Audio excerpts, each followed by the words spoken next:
دیکھو پیارے بچوں، گزشتہ اس میں ہم نے آپ کو اللہ کے نبی صلی اللہ علیہ وسلم کی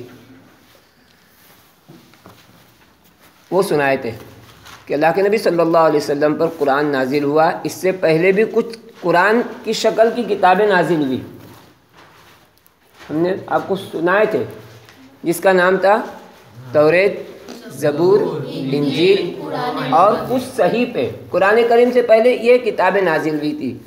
ان کتابوں کو بھی گویا آسمانی کتاب کہیں گے۔ کون سی کتابیں بولو جنیرا؟ کون سی کتابیں؟ آسمانی کتابیں۔ اور یہ صحیح کتابیں تھی، کیا بولے؟ صحیح کتابیں تھی، اور اللہ کی طرف سے اتری ہوئی کتابیں تھی، لیکن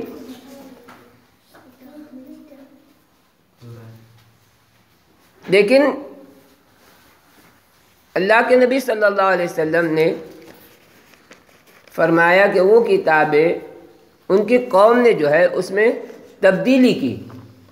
کیا کی بولو؟ تبدیلی سمجھتے؟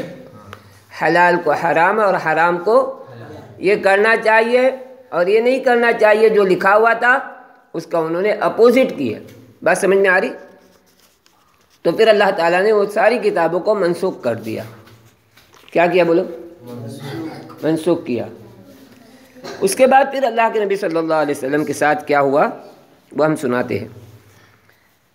حضور صلی اللہ علیہ وسلم کے تشریف لانے سے پہلے بہت سے نبی بھی اس دنیا میں نازل ہوئے، یعنی بہت سے نبی بھی پیدا ہوئے، اور رسول،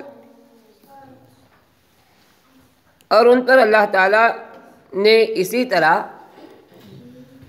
کیا فرمایا بولو؟ اسی طرح بہت ساری کتابیں نازل فرمائی ان رسولوں کے ساتھ۔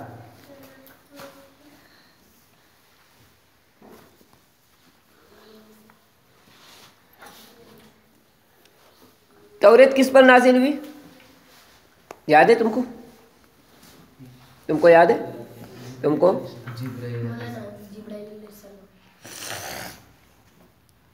توریت، تاکہ یہ سوال کے انداز میں ایک چیز ہمارے سامنے ہوگی تو یاد رکھنا آسان ہوگا۔ دیکھیے جبرائیل علیہ السلام ایک فرشتے ہیں۔ کون ہے بولو؟ خضر۔ ان کا کام کیا تھا؟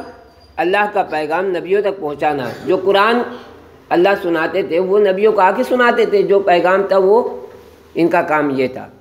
توریت حضرت موسیٰ علیہ السلام پر نازل ہوئی، زبور جو حضرت داؤد علیہ السلام پر نازل ہوئی، اور انجیل حضرت عیسیٰ علیہ السلام پر نازل ہوئی، اور قرآن کریم ہمارے نبی حضرت محمد صلی اللہ علیہ وسلم پر نازل ہوا۔ تو یہ کتابوں میں جو ہے، جو پہلی کتابوں میں تھا وہ سارا کے سارا کہاں گیا بولو؟ قرآن کریم میں آ گیا۔ جتنی ضرورت کی چیزیں تھی وہ ساری کی ساری بولو قرآن کریم میں آ گئی۔ اب اس چیز کی ضرورت نہیں باقی رہی کہ وہ چیزوں کو بھی رکھا جائے اور قرآن شریف کو بھی رکھا جائے۔ اس وجہ سے اللہ کے نبی صلی اللہ علیہ وسلم نے ان چیزوں کو پڑھنے سے منع کیا۔ میزان سمجھ رہے ہو تم؟ حضرت عمر رضی اللہ تعالیٰ عنہ ایک مرتبہ توریت پڑھ رہے تھے۔ کون سی کتاب پڑھ رہے تھے بولو؟ توریت۔ تو ان کے پڑھنے کی وجہ سے اللہ کے نبی صلی اللہ علیہ وسلم کے چہرے کا رنگ بدل گیا، یعنی ان کو غصہ آ رہا تھا۔ تو میں نے کہا نا کل کی اس بات میں کہ اللہ کے نبی صلی اللہ علیہ وسلم کے صحابہ تھے، وہ آپ کے چہرے سے پہچان جاتے تھے کہ آپ کیا کہنا چاہتے ہیں۔ تو حضرت ابو بکر صدیق رضی اللہ تعالیٰ عنہ نے دیکھ کر عمر کو کہا، عمر اللہ کے نبی صلی اللہ علیہ وسلم کے چہرے کو نہیں دیکھتے؟ تو فوراً سمجھ گئے کہ اللہ کے نبی صلی اللہ علیہ وسلم اس کے پڑھنے سے ہم سے ناراض ہے، یعنی منع کر رہے۔ پھر انہوں نے فوراً جو جملہ کہا، رضیت باللہ ربا وبالاسلام دینا وبمحمد صلی اللہ علیہ وسلم نبیہ، یہ پڑھتے ہی اللہ کے نبی صلی اللہ علیہ وسلم کا غصہ ٹھنڈا ہو گیا۔ پھر اللہ کے نبی صلی اللہ علیہ وسلم نے فرمایا کہ اے عمر، اس وقت اگر موسیٰ علیہ السلام بھی تشریف لے آئے، کیا کہا؟ اس وقت اگر موسیٰ علیہ السلام بھی تشریف لے آئے اور وہ بھی، تو وہ اپنی شریعت پہ عمل نہیں کریں گے بلکہ اس کو بھی میری شریعت یعنی محمد صلی اللہ علیہ وسلم کے شریعت پر عمل کرنا ہوگا، تبھی وہ کامیاب ہوں گے۔ ہم نے اس سے پہلے سنے عیسیٰ علیہ السلام پر کون سی کتاب نازل ہوئی؟ انجیل۔ عیسیٰ علیہ السلام کو اللہ تعالیٰ نے آسمان پر اٹھا لیا۔ کہاں اٹھایا بولو؟ آسمان پر اٹھایا۔ اور اٹھانے کے بعد جو ہے اب دوبارہ وہ دنیا میں آنے والے ہیں، دوبارہ وہ دنیا میں آنے والے ہیں۔ دنیا میں آنے کے بعد پھر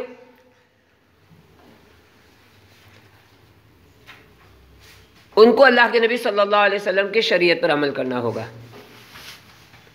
گویا کہ وہ اللہ کے نبی صلی اللہ علیہ وسلم کے امتی بن کے اس دنیا میں آئیں گے۔ وہ اپنا دین جو لے کر آئے تھے اس دین کو چھوڑ کر ہمارے نبی صلی اللہ علیہ وسلم کے دین پر ان کو عمل کرنا ہوگا، اور ویسا ہی ہوگا۔ وہ اللہ کے نبی صلی اللہ علیہ وسلم کے دین پر عمل کرتے ہوئے دوبارہ اس دنیا سے چلے جائیں گے، یعنی انتقال ہوگا ان کا۔ وہ کیوں آئیں گے؟ ایک قیامت کی نشانی میں سے ایک نشانی ہے کہ عیسیٰ علیہ السلام آسمان سے اتریں گے، اور دجال اس وقت دنیا میں موجود ہوگا تو وہ اس کا خاتمہ کریں گے، دجال کا، ہاں، کہ اس کو قتل کریں گے۔ کیوں کریں گے؟ کہ دجال نے جو ہے اپنے آپ کو خدائی کا دعویٰ کیا ہوگا، کہ وہ کہے گا کہ میں خدا ہوں۔ جو اس کو نہیں مانے گا وہ اس کی جنت نہیں، یعنی اس کو جہنم میں ڈال دے گا وہ، اور جو اس کو مانے گا وہ اس کے جنت میں ڈالے گا، نہیں ماننے والے کو جہنم میں، یعنی اس کے ایک ہاتھ میں آگ ہوگی اور ایک ہاتھ میں جنت ہوگی۔ تو آگ میں جو ڈالنے والے کس کو ڈالے گا بولو؟ ایمان والا۔ ہاں، جو نہیں مانتا ہوگا، جو ایمان والا ہوگا، مضبوطی کے ساتھ اللہ کے اور اللہ کے نبی صلی اللہ علیہ وسلم کے اوپر ایمان لاتا ہوگا، وہ صاف انکار کرے گا، میں آپ کو نبی نہیں مانوں، میں آپ کو خدا نہیں مانوں گا۔ اچھا، وہ بولے گا کیوں نہیں مانتا مجھ کو خدا؟ تو کہا میرا خدا ایسا ہے جو زندے کو مردہ اور مردے کو زندہ کر سکتا ہے۔ تو بولے یہ کون سی بڑی بات ہے، یہ تو میں بھی کر سکتا ہوں، اور وہ کر کے دکھائے گا، وہ کر کے دکھائے گا۔ اب کرنے کے بعد جو ہے آدمی مجبور ہو جائے گا۔ اب کمزور ایمان کا ہوگا وہ کیا کرے گا؟ اس پر ایمان لے کر آئے گا، اور جس کا مضبوط ایمان ہوگا وہ ہرگز اس کو قبول نہیں کرے گا۔ پھر ایک بچے کو وہ کیا کرے گا؟ بلائے گا اور اس کو کہے گا مجھ کو خدا نہیں مانتا ہے؟ بولے نہیں مانتا ہوں، تو اس کو بیچ میں سے 2 ٹکڑے کرے گا، اوپر سے لے کر نیچے تک 2 دھر اس کے ہو جائیں گے۔ 2 دھر ہونے کے بعد دوبارہ جو اس کو جڑا دے گا وہ، اور پھر کہا اب کہے، تو بولے اب بھی تو اور مضبوط میرا ایمان ہو گیا کہ تو دجال ہی ہے۔ اس کے بعد پھر کسی کو قتل نہیں کرے گا وہ۔ اس کے بعد عیسیٰ علیہ السلام جو اس کا کیا کریں گے؟ خاتمہ کر دیں گے، اور وہ اس دنیا سے ختم ہو جائے گا۔ پھر اسلامی شریعت پر لوگ زندگی گزاریں گے۔ پھر آہستہ آہستہ عیسیٰ علیہ السلام کے جانے کے بعد پھر دوبارہ کفر زندہ ہو جائے گا، اور مسلمانوں پر قیامت، ایمان والوں پر قیامت نہیں آئے گی، بلکہ قیامت بغیر ایمان والوں پر آئے گی۔ جو اللہ کو نہیں مانتا ہوگا اس پر قیامت آئے گی۔ اس لیے حدیث میں لکھا ہوا ہے کہ اس دنیا میں ایک بھی اللہ اللہ کہنے والا باقی ہوگا، قیامت نہیں آئے گی۔ اللہ اللہ کہنے والا ایک بھی باقی ہوگا تو قیامت نہیں آئے گی، اور قیامت ان پر آئے گی جو اللہ کو نہیں مانتے ہوں گے۔ بات سمجھ میں آ گئی؟ تو ہماری شریعت میں بہت ساری چیزیں ہیں، کیا ہے بولو؟ بہت ساری چیزیں۔ اس میں آج کی جو بات خاص میں بتانے جا رہا ہوں، آج وہ انسان کو پاک رہنا ہے، صاف رہنا ہے۔ کل کی ویڈیو میں بھی بتایا کہ ہمارے شریعت میں پاک صاف رہنے کی ترغیب دی گئی۔ اب پاک صاف رہنے کے لیے ہم وضو کرتے ہیں، کیا کرتے بولو؟ وضو کرتے ہی ہم کیا کریں گے؟ اپنی پاکی حاصل کریں گے۔ استنجا اور بیت الخلا جاتے ہیں، وہاں پر استنجا اور بیت الخلا سے فارغ ہونے کے بعد اچھے سے پانی سے ہم پاکی حاصل کریں گے، کہ اس جگہ کو پانی سے دھو ڈالنا ہے تاکہ انسان پاک رہے۔ پیشاب کیا اور بغیر پانی کے اٹھا تو بولو پاک رہے گا؟ وہ ناپاک ہو جائے گا۔ ناپاک رہنے کی وجہ سے اس کے بدن سے بدبو آئے گی. کیا آئے گی بولو؟ ہاں. تو یہ بدبو اس کو کیا کرے گی؟ ہاں دوسروں کو بھی پریشان کرے گی. تو اس طرح کی جو ہے چیزوں سے ہم بچیں. تو میں کہہ رہا تھا پاکی حاصل کرنے کے لیے وضو کا جو ہے نا ایک طریقہ دیا گیا ہے. اس میں سب سے پہلے ہم ہاتھ دھوتے ہیں. کیا کرتے بولو؟ ہاتھ دھوتے کہ نہیں؟ اس کے بعد کیا کرتے بولو؟ مسواک کرتے ہیں. کیا کرتے ہیں؟ مسواک کرتے. مسواک نہیں ہو تو کیا کرتے ہم؟ شہادت کی انگلی سے، سیدھے ہاتھ کی شہادت کی انگلی سے دانت ملتے ہیں. اس کے بعد کیا کرتے؟ کلی کرتے اچھے سے. اس کے بعد کیا کرتے بولو؟ دیکھو کون بتائے گا؟ ناک میں پانی ڈالتے. سارے بچے سنو کیا بولے؟ ناک میں پانی ڈال کے خوب اچھی طرح ناک صاف کرنے کے لیے بتایا کہ الٹے ہاتھ کی چھوٹی انگلی سے ہاں ناک کو صاف کرے. الٹے ہاتھ کی ہاں. تو اب وہ ناک صاف ہو گیا تو اب دوسری جگہ ناک صاف کرنے کی ضرورت پڑے گی؟ مدرسے میں آنے کے بعد ناک میں انگلی ڈالیں گے، کہیں محفل میں بیٹھے ناک میں انگلی ڈالو گے تو لوگوں کو گھن کرے گی. کیا کرے گی بولو؟ تو ناک میں انگلی نہیں ڈالنے کا. ناک میں انگلی کہاں ڈالنے کا حکم ہے؟ وضو کرتے وقت اچھی طرح ناک صاف کرے. ہم وہاں ناک صاف نہیں کرتے اور مدرسے میں آ کے ناک میں انگلیاں ڈالتے بیٹھے ہو. ایک طرح کی گھن ہے، گندی عادت ہے، اس سے لوگوں کو تکلیف ہوتی ہے. بات سمجھ میں آ گئی؟ تو یہ سب سے آج کا جو ٹاپک تھا وہ ہم کبھی ناک میں انگلی نہیں ڈالیں گے، گندی حرکتیں نہیں کریں گے، بلکہ پاک صاف ہو کر آئیں گے. وضو اس لیے کرائی گئی ہے تاکہ ہم ناک بھی اچھی طرح صاف کرے، منہ بھی دھوئے، اس کے بعد جو ہے دونوں ہاتھ دھوئے. اس کے بعد کیا کرے؟ سر کا مسح کرے، کانوں کا مسح کرے، اور پھر اس کے بعد کیا کرے بولو؟ پیر دھوئے. اگر روزانہ 5 وقت انسان اس طرح اپنی پاکی حاصل کرے گا تو اس کے بدن پر میل رہے گا؟ رہے گا بولو؟ بلکہ میل تو کیا گناہ بھی معاف ہو جاتے ہیں. جب انسان اچھے سے وضو کرتا ہے تو وضو کے اعضاء دھلتے وقت اس کے گناہ بھی دھل جاتے ہیں. 2 بچے تھے چھوٹے چھوٹے، وہ اللہ نے ان کی فطرت میں ایک چیز رکھی تھی، ان کو دکھائی دیتا تھا کون اچھے لوگ ہیں اور کون برے لوگ ہیں.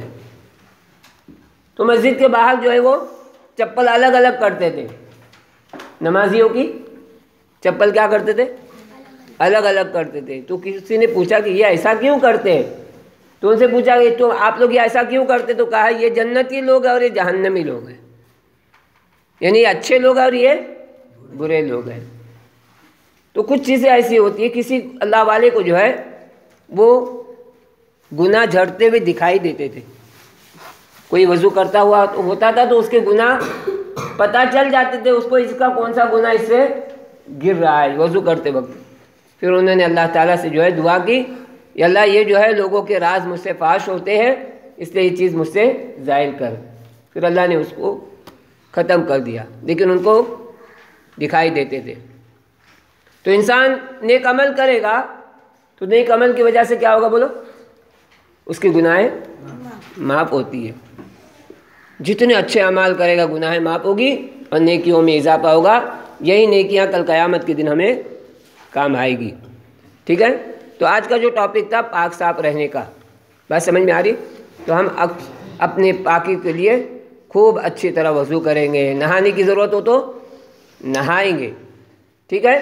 گندے نہیں رہیں گے. جسم پر پسینہ آیا، بدبو آ رہی ہے، فوراً کپڑے چینج کر کے نہا دھو کے کپڑے پہنیں گے، اچھے میلے کپڑے نہیں رکھیں گے.